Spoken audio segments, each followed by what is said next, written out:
Hi, my name is Gautam and I actually stay in Malkajgiri itself. I had this back pain. It's been 1.5 years. I have tried many treatments like chiropathy, oil massage, physiotherapy especially, but it didn't work out as much like what I expected. I strongly suggest homeopathy. You people can carry on with the homeopathy. Area Malkajgiri and doctor name is like Nageswar Rao and the clinic name is Neocare Homeopathy. తదుపరి వృషభ రాశి 2026వ సంవత్సరంలో వృషభ రాశి వారికి ఈ యొక్క గ్రహ సంచారాల్లో భాగంగా గోచార రీత్యా ఎలా ఉండబోతుంది అనేటువంటి విషయాన్ని తెలుసుకుందాం. ముఖ్యంగా చూసుకుంటే 2026వ సంవత్సరంలో వృషభ రాశి వారికి ఇప్పుడు గ్రహ సంచారాలు కూడా అండి, గురువు ఇప్పటి వరకు మన కర్కాటకంలో మిథునంలో తిరోగమనాలు చేస్తూ ఎలా అయితే ఉన్నాడో సంవత్సరం ఆఖరి వరకు కూడా అలాగే ఉంటాడు. సంవత్సరం ఆఖరిలో సింహంలోకి ప్రవేశిస్తూ ఉన్నాడు. అంతేకాకుండా రాహు అలాగే ఉంటున్నాడు, శని అలాగే ఉంటున్నాడు, శుక్రుడు మాత్రం క్లాక్ ఎలా అయితే తిరుగుతుందో అలా తిరుగుతూ ఉన్నాడు. ఇక కుజ బుధ గ్రహాల గురించి చెప్పక్కర్లేదు, వారు ఫాస్టెస్ట్ మూవింగ్ ప్లానెట్స్ అన్నమాట. వారు కొద్ది రోజుల పాటు మకర కుంభాలలో, కొన్ని రోజుల పాటు ఈ యొక్క మీన మేషాలలో, కొన్ని రోజుల పాటు అంటే కొన్ని నెలల పాటు ఈ యొక్క వృషభ కర్కాటక మిథున రాశులలో సంచారం చేస్తూ ఉన్నారు. ఇన్ని రకాలైనటువంటి గ్రహ సంచారాలు మనకు నిజం చెప్పాలనంటే ప్రథమార్థం ద్వితీయార్థం ఉగాది సమయంలో మనం చెప్పుకుంటాం కదా, ప్రథమార్థం ఇలా ఉంటుంది, ద్వితీయార్థం ఇలా ఉంటుంది. 2026 జనవరి నుంచి మనం చూసుకుంటే ప్రథమార్థం అంటే మొదటి 6 నెలలు జూన్ వరకు చూసుకుంటే మార్చి వరకు ఒకలా ఉంది, మార్చి నుండి ఒకలా ఉంది ఈ వృషభ రాశి వారికి కూడా. ఎందుకు అనంటే పంచగ్రహ కూటమిలు లాంటివి జరగడము, దాని వలన మళ్ళీ గతంలో ఏవైతే ప్రమాదాలు జరిగాయో అంటే ఈ యొక్క వాహన ప్రమాదాలు కానివ్వండి, బస్ యాక్సిడెంట్లు కానివ్వండి, ఏదైనా ఫ్లైట్ యాక్సిడెంట్లు కానివ్వండి, విషపూరితమైనటువంటి నీటి వల్ల ఇబ్బంది పడడం కానివ్వండి, ఏవైనా సరే ఫార్మసిటికల్ సంబంధించినటువంటి ఫ్లాస్ జరగడం వల్ల జరిగే ఇబ్బందులు కానివ్వండి, ఇవన్నీ కూడా వృషభ రాశిలో ఉన్నటువంటి వారు వీటిలో ఏదో ఒక దానికి ఇబ్బంది పడవచ్చు, గురి కావచ్చు. జాగ్రత్తగా ఉండండి. అంటే జాగ్రత్త అంటే మేమేం జాగ్రత్త తీసుకుంటామంటే చాలామంది తక్కువ కాస్ట్లో వస్తుందని ప్రైవేట్ బస్సులు బుక్ చేసుకోవడం కానీ, లేకుంటే ట్రైన్ జర్నీ చేస్తూ ఫుడ్ బోర్డింగ్ లాంటివి చేయడం కానీ, ఏవైనా సరే కాస్త పిల్ల చేష్టలు చేస్తూ ఏదైనా మ్యాచెస్తోని ఆడడం కానీ లాంటివి చేస్తే వారి వలన వారు కూడా ఆ యొక్క ప్రమాదంలో ఇబ్బంది పడేటువంటి అవకాశం ఉంది. ఆరోగ్యపరమైనటువంటి విషయాల్లో కూడా చూసుకుంటే భుజాలు కండరాలకు సంబంధించినటువంటి నొప్పుల వల్ల కూడా విపరీతంగా బాధపడేటువంటి అవకాశం ఉంది. అవే కాదండి, ఈ వృషభ రాశికి శుక్రుడు రాశాధిపతి కాబట్టి ప్రథమార్థం తర్వాతి ఆఖరి సమయం నుండి చూసుకుంటే ద్వితీయార్థం ఆఖరి వరకు డిసెంబర్ నెల వరకు కూడా శుక్రగ్రహ సంచారంలో భాగంగా లాభం అధికంగా కనిపిస్తూ ఉంది. పంచమహాపురుష యోగాలు లాంటి యోగాలు కూడా వీరికి లాభిస్తూ ఉన్నాయి. ఇవన్నీ కూడా మనం గోచార రీత్యా చెబుతున్నామండి. ఈ గోచారంలో భాగంగా ఏంటంటే దశాంతర్దశ విదశల వారీగా మీ యొక్క పర్సనల్ జాతకంలో చెప్తాం, గోచారంలో అలా చెప్పడం కుదరదు. కాబట్టి ఎవరైనా సరే డీటెయిల్డ్గా జాతకం తెలుసుకోవాలి అనుకుంటే మీ పేరు, మీ date of birth, time, place కింద ఉన్న నెంబర్కి వాట్సాప్ చేయండి. 2025 రూపాయలు ఖచ్చితంగా ఛార్జ్ చేస్తాను. 2025 రూపాయలు నేను ఎందుకు ఛార్జ్ చేస్తున్నానంటే నాకు 3 గంటల సమయం పడుతుంది. డీటెయిల్డ్గా జాతకం గురించి మీతో మాట్లాడడానికి నాకు సమయం కూడా కావాలి. ఒక రోజు సమయం తీసుకునే సరే మీతో డీటెయిల్గా మాట్లాడడం కూడా జరుగుతుంది. ఇంతే కాకుండా ఎవరైనా ఈ యొక్క జాతకానికి సంబంధించిందే కాకుండా ఇంకే రకమైనటువంటి ఇబ్బందులు ఉన్నా వాటికి సంబంధించి రెమెడీస్ కూడా, హోమాలు యాగాలు లాంటివి కాకుండా మీరే చేసుకునేటువంటి రెమెడీస్ కూడా చెప్పడం జరుగుతుంది. ఆసక్తి కలవారు కింద ఉన్న నెంబర్కు కాంటాక్ట్ చేయండి.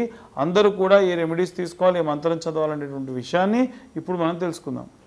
ఇప్పటి వరకు మనము ఈ రాశి వారికి సంబంధించి గోచార రీత్యా 2026వ సంవత్సరం ఎలా ఉంటుంది అనేటువంటి విషయాన్ని చెప్పుకున్నాం.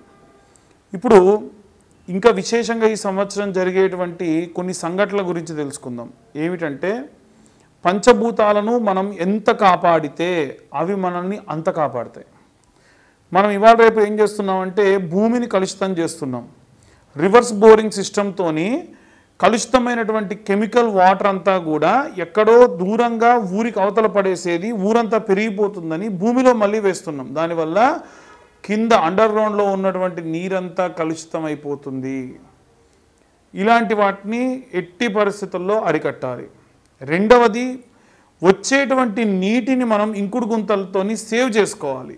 మనం చేసుకోవట్లా. ఇవాళ రేపు ఏమైపోయిందనంటే, మనం హోటల్స్కి వెళ్ళిపోయినాము, ఏదన్నా ఒకటి తింటున్నారు, బాగా అబ్జర్వ్ చేస్తూ ఉంటాం. ఇంత ఏదో సాస్ వేసుకొని వాళ్ళు తిన్నారు అని అంటే మళ్ళీ ప్లేట్ తీసేయాలి, ఇంకో ప్లేట్ తేవాలి. నువ్వు తిన్న ప్లేటేగా, తుడుచుకో. కాకపోతే దాంట్లో మళ్ళీ నువ్వు తినేదానికి నీకు నచ్చదు. దానికోసం ఏం చేయాలి, వాడి నీళ్ళు వేస్ట్ చేయాలి. అదే నీళ్లు నువ్వు సృష్టించు. ఆవిరి త్రూ మనం ఒక వాటర్ బాటిల్ కావాలంటే 6 రోజులు పడుతుంది ఒక బాటిల్ వాటర్కి. మరి ఎంత నీరు మనం వేస్ట్ చేస్తున్నాం? ముందు తరాల వారికి ఏంటి పరిస్థితి? కాబట్టి ఆలోచించాలి. అగ్నితో కూడా చాలామంది విపరీతమైనటువంటి చేష్టలు. బండి మీద పోతూ పోతూ స్టాండ్ కిందికి వేస్తే నిప్పు రవ్వలు వస్తాయంట. దానికోసం వాళ్ళు విపరీతమైనటువంటి డ్రైవింగ్, ఈ పెట్రోల్ పోసి బర్త్డే రోజుల్లో స్నోలు కొట్టుడు, ఫైర్ దాని మీద. ఎటుపోతున్నాం మనం ప్రమాదానికి ఎదురెళ్లాల్సిన అవసరం ఉంది. ఏటికి ఎదురీదినట్టు. అలాగే వాయు కలుషితం కూడా చేస్తున్నాం. బండి బాగా లేదు, బండి బోరుకు వచ్చింది, బండిలో ఇంజిన్ ఆయిల్ లేదనుకోండి, అట్లాగే తోలుతాం. పొగరాని వెనకాలడిగా బాధ నాకేంది అని. అది వాతావరణం ఎంత కలుషితం అవుతుంది. సో మనం ప్రకృతిని ఏం చేస్తున్నాం? విపరీతం చేస్తున్నాం. నీటిని కలుషితం చేస్తున్నాం, వాయువుని, ఆకాశాన్ని కలుషితం చేస్తున్నాం వాయు ద్వారా. దీనివల్ల ఏమవుతుందనంటే సింపుల్, భగవంతుడు ప్రతి ఒక్కటి అబ్జర్వ్ చేస్తూ ఉంటాడు. మనం చేసేటువంటి కలుషితమైనటువంటి కార్యక్రమాల వల్లే సంవత్సరం మొత్తం చూడండి ఎన్ని ప్రమాదాలు జరిగినాయో. గాల్లో వెళ్ళేటువంటి ఏరోప్లేన్స్ ప్రమాదం జరిగింది పోయిన సంవత్సరం. జల సంబంధితమైన ప్రమాదాలు జరిగినాయి, విపరీతమైన వర్షాలు వచ్చి. మనం ప్రకృతిని కాపాడితే ప్రకృతి మనల్ని ఎందుకు కాపాడదండి? రోడ్డు ప్రమాదాలు జరిగినాయి, అగ్ని ప్రమాదాలు జరిగినాయి. నీటిలో ప్రయాణం చేస్తూ ఉండగా ఒక బ్యాచ్ కొట్టుకుపోయింది. సో దయచేసి ప్రకృతిని కాపాడదాం. మనం చేసేటువంటి పెద్ద రెమెడీ ఏంటంటే, మనం నిత్యం మన చుట్టూ అబ్జర్వ్ చేస్తూ మనం ప్రకృతిలో ఏం వేస్ట్ అవుతున్నాయి, ఏం వేస్ట్ అవ్వట్లేదు, వాటిని మనం కాపాడే దిశగా వెళ్తే భగవంతుడు మనల్ని కాపాడుతాడు. మనం చేసే ప్రతి పని భగవంతుడు రికార్డ్ చేస్తూ ఉంటాడు. మనకి ఏదన్నా ఇవ్వాలి అంటే మన రికార్డ్ ఓపెన్ చేస్తాడు. ఆహా, వీలైనంత వరకు వీడు ధర్మాన్ని పాటించాడ్రా అని. మనకు చేసేటువంటి కార్యక్రమాల్లో 10 ఇవ్వాల్సి ఉంటే 100 ఇస్తాడు, అది మంచైనా చెడైనా. కాబట్టి జాగ్రత్తగా ప్లాన్ చేసుకోండి. ఇక ముఖ్యంగా ఈ సంవత్సరం మనం ఏ దేవుళ్ళని పూజించాలి అనంటే, మేధా దక్షిణామూర్తిని విద్యార్థులందరూ కూడా సేవించండి, పూజించండి. విశేషమైనటువంటి విద్యాబుద్ధులు వస్తాయి. అలాగే దక్షిణామూర్తికి నిత్యము స్తోత్రం ఉదయం సాయంత్రం విన్నంత మాత్రం చేత ఉద్యోగం లాని వారికి ఉద్యోగాలు వస్తాయి. ప్రభుత్వ ఉద్యోగాలే రావాలని పట్టు కూర్చోకండి. చాలామంది జాతకాలకు వచ్చినప్పుడు కూర్చుంటే నాకు చాలా బాధేస్తుంది. 35-40 సంవత్సరాల వయసు వచ్చిందండి, గ్రూప్స్ కోసం ప్రిపేర్ అవుతున్న వాళ్ళు. ప్రిపేర్ అవ్వాలి, తప్పులేదు. కానీ నీ కుటుంబానికి నువ్వు వివాహం చేసుకోవాలి అనంటే అర్హత కోల్పోతున్నారు కదా పాపం. ఇదే కాదు, ఇంకా చాలామంది ఉన్నారు.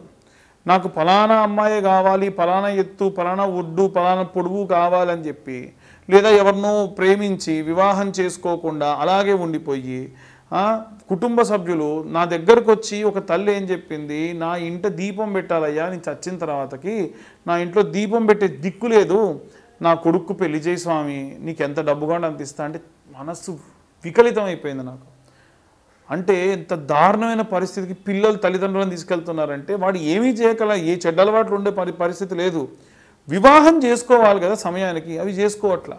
అలాంటి వాళ్ళ కోసం ప్రతి నెల ఆఖరి మంగళవారం నాడు వర కన్యా పాశుపత హోమాలు చేస్తున్నా. కేవలం నేను హోమాలు మాత్రమే చేసి వాళ్ళని పంపించట్లా. మళ్ళీ తిరుగు వారం వచ్చేసరికి ఆంజనేయ స్వామికి సంబంధించినటువంటి సుందరాకాండ పారాయణము 7 రోజుల పాటు నేను ఒకటే పూట భోజనం చేస్తూ వాళ్ళ కోసం దీక్ష పూని ఆ యొక్క సుందరాకాండ పారాయణం కూడా చేస్తున్నా. నాకేం అవసరం అనంటే అందరూ బాగుండాలి, అందులో నేనుండాలి అనేటువంటిది నా ఉద్దేశం. కాబట్టి అందరూ కూడా ఎవరైనా సరే దయచేసి వివాహం చేసుకోకుండా తల్లిదండ్రులని ఇబ్బంది పెట్టకండి, బాధ పెట్టకండి. ఉన్నవారిలో వచ్చిన సంబంధాల్లో మంచి సంబంధాన్ని వెతుకుతూ ముందుకు వెళ్తే చాలా మంచిది. ఇక ఉద్యోగ సంబంధితమైనటువంటి విషయాల్లో కూడా విపరీతమైనటువంటి స్ట్రెస్ తీసుకొని 2-3 ఉద్యోగాలు చేస్తూ పొద్దున సాయంత్రం చేస్తున్న వాళ్ళు ఉన్నారు. అంతగా విరగబడి కష్టపడిపోయి ఆరోగ్యం మీదికి తెచ్చుకొని చిన్న వయసులో మీకు షుగర్లు బీపీలు తెచ్చుకోకండి. చాలా జాగ్రత్తగా మీ ఆరోగ్యాన్ని కాపాడుకోండి. మీ తల్లిదండ్రులందరినీ కూడా చాలా బాగా చూసుకోండి. ఎట్టి పరిస్థితుల్లో ఎంత పెద్ద గొడవలు వచ్చినా తల్లిదండ్రులను తీసుకెళ్ళిపోయి ఓల్డేజ్ హోముల్లో పెట్టకండి. మీకు అంత సమస్య అయితే మీ ఇంటి పైనో మీ ఇంటి పక్కనో ఇంకొక పోర్షన్ తీసుకొని నిత్యం వాళ్ళని అబ్జర్వ్ చేస్తూ ఉండండి. ఎంతో కొంత వారికి కాస్త మనసుకు ప్రశాంతతనివ్వండి. ఇక విశేషంగా జాతక సంబంధిత విషయాల్లో చాలామంది కేవలం మా యొక్క పేరు చెబుతామండి, పేరు ద్వారా చెప్పండి అంటారు. పేరు ద్వారా చెప్పలేను, కానీ మీకు సంబంధించిన ఏదైనా ఒక విషయం ఉంటే ఆ విషయం గురించి ఇబ్బంది ఉంటే కనుక చెప్తాను. దానికి కేవలం 504 రూపాయలు ఛార్జ్ చేస్తాను. అది కూడా వీలైనంత వరకు కూడా నేను ఒక డేట్ అనౌన్స్మెంట్ ఇస్తా. ఈ సంవత్సరంలో ఈ తర్వాత నుంచి వచ్చేటువంటి ప్రతి నెల ఈ నెల నేను ఫలానా తారీఖు నాడు ఫ్రీగా ఉంటా, ఆ సమయంలో కాల్ చేయండి. వీలైతే నేను ఏం చేస్తానంటే ఒక లైవ్ కండక్ట్ చేస్తా. ఆ లైవ్లో మాట్లాడితే మీకు రెమెడీస్ కూడా ఎలా తీసుకోవాలనేటువంటి చెప్తా. ముందుగా ఏమవుతుందనంటే మాకు సంబంధించిన వ్యక్తి మీతో మాట్లాడి నాతో మాట్లాడడానికి గాను టైం స్లాట్, అంటే మీరు లైన్లోనే ఉంటే నాకు కాల్ కనెక్ట్ చేస్తారు. ఈ విధంగా చేసుకోండి. ఎట్టి పరిస్థితుల్లో ఎవరు కూడా తొందరపడి గుడ్డిగా ఎవరిని పడితే వారిని నమ్మి డబ్బుని అలాగే ఎంతో ఐశ్వర్యాన్ని కోల్పోకుండా ఉండండి.